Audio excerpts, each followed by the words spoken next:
பாஜகவால் ஆதாயம் அடைந்த திமுக தான் என அதிமுக முன்னாள் அமைச்சர் ஜெயக்குமார் விமர்சனம் செய்துள்ளார்.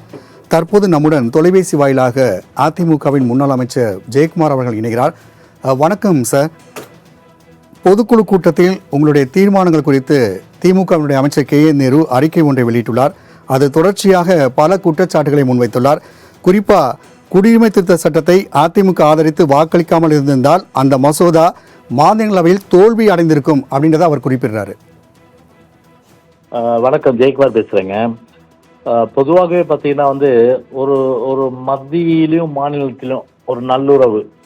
எனவே அது மட்டும் இல்லாமல் மாநிலத்துக்கு ஒரு பல்வேறு உதவிகள், அதாவது ஒரு திமுக மாதிரி ஒரு வெஸ்டர்ட் இன்ட்ரெஸ்ட் கிடையாது, அதாவது ஒரு தனிப்பட்ட நலன் கிடையாது, ஒரு மக்கள் சார்ந்த நலன் என்ற அடிப்படையில் அன்னைக்கு ஒரு நல்லுறவு ஏற்பட்டிருக்கிற சூழ்நிலையில் ஒரு கசப்பான உணர்வோடு சில மசோதாக்களுக்கு ஆதரவளித்தது மறுக்க முடியாது.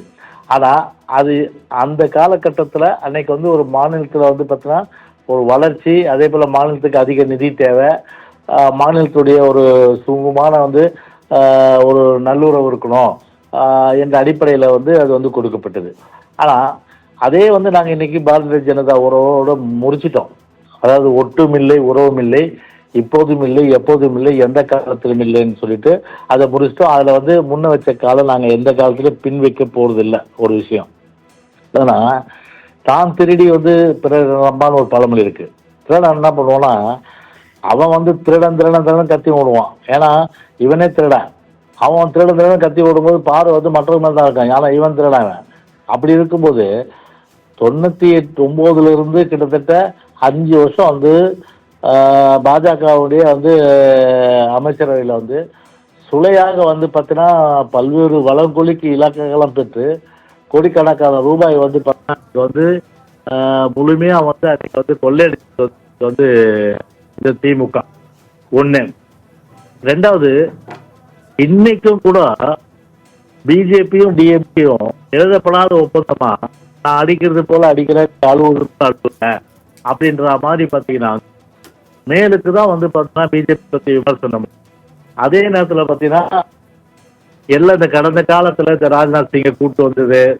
அதே போல எம்பிக்களுக்கு திமுக எம்பிக்களுக்கு திமுக எம்பிக்கள் ஒன்று கூடி அவர்கள் வைக்கிற ஒரு கூட்டத்துக்கு சிவா வீட்டில் எம்பி வீட்டில் இவரை கூப்பிடுறாங்க, யாரு, நட்டாவை. இதையே காங்கிரஸ்ல இருந்து ஒருத்தரையும் கூப்பிடல.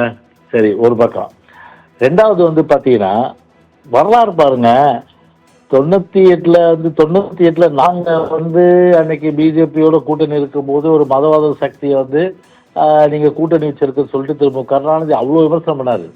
எந்த காலத்திலே பிஜேபியோட நாங்கள் ஒட்டும் இல்லை, உறவும் இல்லைன்னு சொல்லிட்டு பிஜேபியோட நாங்கள் கூட்டணி வச்சுக்க மாட்டேன்னு. ஆனால் 98 99 அந்த வாக்கில் ஒரு 6 மாதம் ஒரு வருஷம் இருக்கும். அப்போ காவிரி நதி நீர் பிரச்சனையில் கர்நாடக அரசு வலியுறுத்தி 82 டிஎம்சி தண்ணீர் திறக்க மத்திய அரசு தயங்கிய நிலையில அம்மா வாபஸ் வாங்கினோம். அரசாங்கமே அன்னைக்கு பார்த்தீங்கன்னா அன்னைக்கு கவுந்தது. கவுந்தோன்னு என்ன பண்ணியிருக்கணும், திமுக உண்மையிலே பார்த்தீங்கன்னா சந்தர்ப்பவாதம் இல்லைன்னு சொல்லியிருந்தா அவங்க வாஜ்பாய் தலைமையில் அன்னைக்கு இருந்த பிஜேபியோட அன்னைக்கு கூட்டணி வச்சிருக்க கூடாது.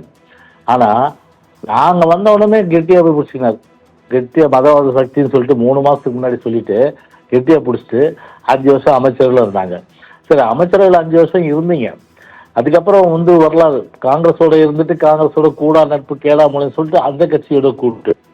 எனவே இப்படி ஒரு சந்தர்ப்பவாதம், ஒட்டுமொத்தமாக ஒரு பச்சோந்தித்தனம், அதையும் கலைஞெடுத்த அயோக்கியத்தனன்னு பார்த்தா பதவிக்காக, அதாவது இரும்பு பிடித்தவன் கையும் சரங்கு பிடித்தவன் கையும் சும்மா இருக்காங்க, சுரிஞ்சிட்டே இருக்கணும் அந்த அரிப்பு மத்தியில் அமைச்சர்கள் ஆகணுன்ட்டுன்னு.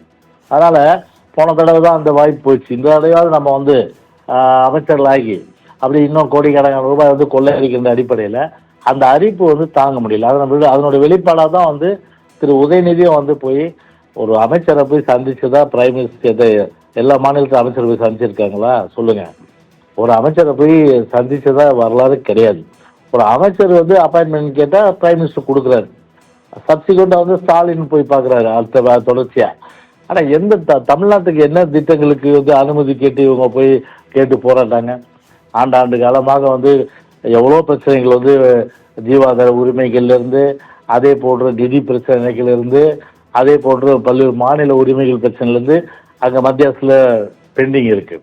அப்படி இருக்கிற சூழ்நிலையில அதையெல்லாம் வந்து உடனே வந்து இது பண்ணாரா? சொல்லுங்க. இல்ல எதுவுமே இப்ப நீங்க சொல்லக்கூடிய இந்த விஷயங்களை பார்க்கும் பொழுது முன்னாள் முன்னாள் முதலமைச்சராக இருக்கக்கூடிய எடப்பாடி பழனிசாமி அவர்களும் ஓபிஎஸ் அவர்களும் தொடர்ச்சியாக பிரதமரை போய் சந்திச்சாங்க. அவங்க எந்த ஒரு விஷயமா போய் பார்த்திருப்பாங்க. அது மக்கள் சார்ந்த விஷயமா இருக்குன்னு நம்ம பார்க்க முடியுமா? இல்ல நாங்க வந்து வெளிப்படையா வந்து சொன்னோம். என்ன எதுக்காக போறோம்? இப்ப பிரைம் மினிஸ்டர் பார்க்கும்போது நானு நம்முடைய அமைச்சர் அன்றைக்கு முதலமைச்சர் அந்த காலகட்டத்தில் 1 to 1 தான், 3 பேர் தான் பேசுவோம். நான் வெளியில வந்து பிரீஃப் பண்ணுவேனே, இதுன்னு பேசுவேன்ட்டுனே. ஆனா இப்ப என்ன திட்டத்தை கொண்டு வந்தது இவங்க வந்து பேசுனாங்க சொல்லுங்க பார்க்கலாம். உதயநிதி வந்து நாங்க இதெல்லாம் வந்து தமிழ்நாட்டுக்கு கொண்டு வந்தேன்னு பேசுறாரா, இல்ல ஸ்டாலின் கொண்டு வந்தேன்னு பேசுறாரா? அது மர்மமா தானே இருக்குது அது. அந்த மாதிரி வந்து பாத்தீங்கன்னா ஒரு பதவிக்காக ஒரு முழுமையா வந்து அதிகாரத்துக்காக அந்த அதிகார பசியோடு கொள்கையெல்லாம் அடமான வச்சுட்டு பிரதானமா அதிகாரம் மட்டும்தான், பணம் மட்டும்தான்ற வகையில வந்து அடமான வைப்பவர்களுக்கு வந்து கட்சியே வந்து இது கொள்கை அடமான வைப்பவர்களுக்கு வந்து பேசுவதற்கு எந்தவித தார்மீக உரிமையும் கிடையாது.